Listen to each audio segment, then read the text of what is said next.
بسم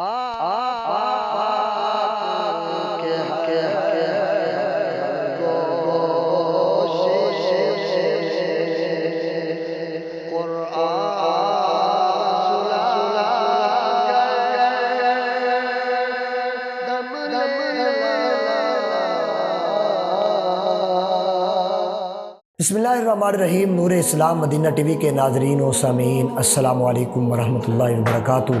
بندہ نچیز علامہ محمد کلیم اللہ حیدری آپ کی خدمت میں ایک بار پھر حاضر ہے۔ ناظرین، جہاں تک رسول اکرم صلی اللہ علیہ وآلہ وسلم کے علم کی بات ہے، کائنات میں کوئی ایسا بندہ ہے ہی نہیں جو نبی کریم صلی اللہ علیہ وآلہ وسلم جتنا علم رکھتا ہو یا رسول اکرم صلی اللہ علیہ وسلم کے مطابق اس کا درجہ ہو۔ کائنات میں ایسی نہیں، فرشتوں میں بھی کوئی ایسا فرشتہ نہیں ہے کہ جو نبی کریم صلی اللہ علیہ وسلم کے رتبے میں برابر ہو۔ نبی کریم صلی اللہ علیہ وسلم کے صدقے اللہ تعالیٰ نے پوری کائنات کو بسایا ہے۔ ناظرین، اللہ تعالیٰ نے ان کو جو علم عطا فرمایا ہے رسول اکرم صلی اللہ علیہ وسلم کو، آپ تو دلوں کے حالات سے بھی واقف ہو۔ ناظرین، اسی طرح حضرت حذیفہ رضی اللہ تعالیٰ عنہ حضور کے صحابی ہیں۔ یہ مدینہ شریف میں رہتے تھے، لیکن باہر ان کا ایک علاقہ تھا، وہاں پر ان کا گھر تھا، تو یہ وہاں پر رہتے تھے۔ حضرت حذیفہ رضی اللہ تعالیٰ عنہ،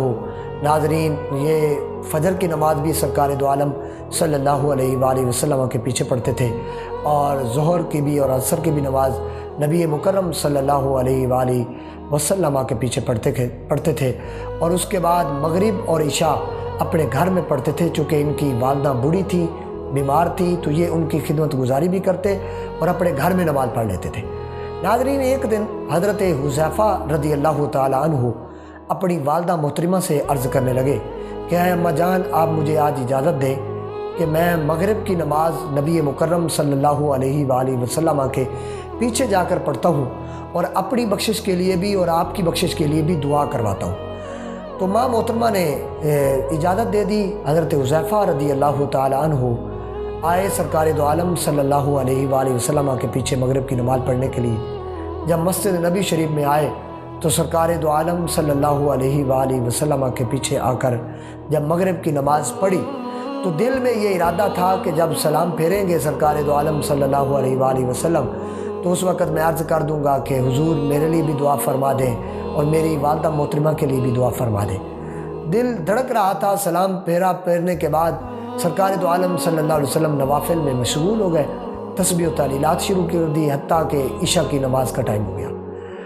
اب دل میں یہ خیال تھا کہ اپنی والدہ محترمہ کو جا کر کیا جواب دوں گا۔ انہوں نے تو مجھے کہا تھا کہ مغرب کی نماز پڑھ کر آ جانا دعا کروا کر، تو اب تو مجھے عشاء بھی ہو گئی ہے۔ اگر عشاء کے ٹائم بھی میرے لیے سرکار دو عالم صلی اللہ علیہ وسلم نے میں ان سے دعا نہ کروا سکا حضور سے، تو میں واپس جا کر اپنی ماں محترمہ کو کیا جواب دوں گا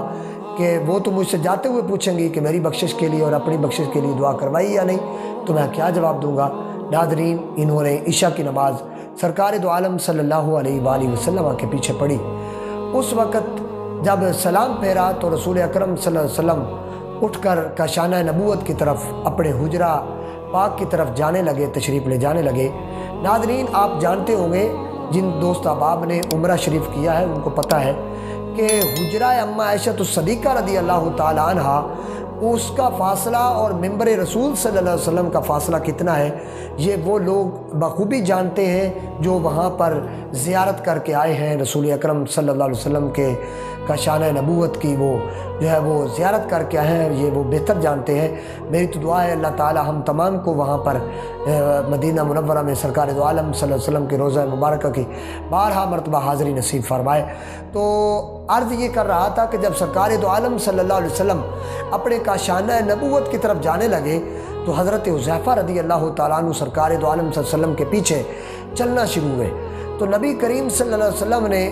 جب آگے جا رہے تھے اور پیچھے حضرت حذیفہ رضی اللہ تعالیٰ عنہ تیز تیز قدم چلنے لگے تو نبی کریم صلی اللہ علیہ وسلم نے ان کے قدموں کی آواز کو سنا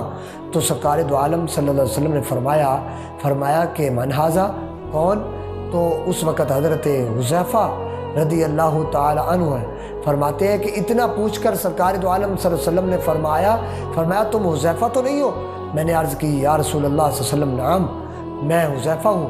نبی کریم صلی اللہ علیہ وسلم نے فرمایا کہ اللہ تعالیٰ تیری بھی بخشش فرما دے اور تیری ماں محترمہ کی بھی بخشش فرما دے، بتا تیرے لیے کیا حاجت ہے، کیا تو سوال کرنا چاہتا ہے؟ تو عرض کی یا رسول اللہ صلی اللہ علیہ وسلم، میرے تو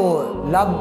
جو ہے نا وہ کھلنے سے پہلے ہی آپ نے میرے دل کی حسرت کو پورا فرما دیا ہے، آپ نے جو میری حسرت تھی اس کو خواہش کو پورا کر دیا، آپ نے، میں دعائی کروانا چاہتا تھا۔ تو ناظرین دیکھیے نبی کریم صلی اللہ علیہ وآلہ وسلم کس طرح دلوں کے حالات جانتے ہیں، اور آپ سرکار دو عالم صلی اللہ علیہ وسلم کس طرح یہ تمام تر معاملات کو اپنے نگاہ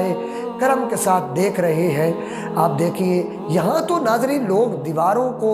کھڑا کر کر کے پوچھتے ہیں کہ بتاؤ جی دیوار کے پیچھے کا بھی نبی کو علم ہے یا نہیں۔ یہاں تو لوگ اتنا بھی کہہ جاتے ہیں کہ نبی کریم صلی اللہ علیہ وسلم کو نماز میں ہو تو پیچھے نہیں پتہ کون کھڑا ہے کون نہیں کھڑا۔ نہیں ناظرین، یہ سیاستہ کی معتبر ترین کتب میں یہ آپ کو حدیث مل جائے گی، جس میں کہ آپ، یہ ایک حدیث نہیں ہے، بے شمار احادیث مبارکہ ہیں جو سرکار دو عالم صلی اللہ علیہ وآلہ وسلم کے جو ہے وہ علم پر دلالت کرتی ہیں، اور آپ کے وہ جو غیب علم اللہ نے آپ کو عطا کیا ہے اس پر دلالت کرتی ہیں بے شمار احادیث مبارکہ۔ آپ بخاری شریف کو اٹھا کر دیکھیں، مسلم شریف کو اٹھا کر دیکھیں، ترمذی شریف کو، ابن ماجہ کو، نسائی شریف کو، ابو داؤد شریف کو آپ اٹھا کر دیکھیں کہ یہ تمام کے تمام جتنے بھی احادیث مبارکہ ہیں ان میں اکثریت طور پر یہ بھی احادیث مبارکہ آپ کو مل جائیں گی جو سرکار دو عالم صلی اللہ علیہ وسلم کے علم غیب پر دلالت کرتی ہوں گی، آپ کی جو سماعت ہے اس پر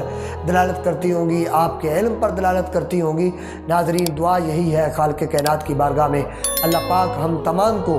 نبی کریم صلی اللہ علیہ وآلہ وسلم کو جو ہے وہ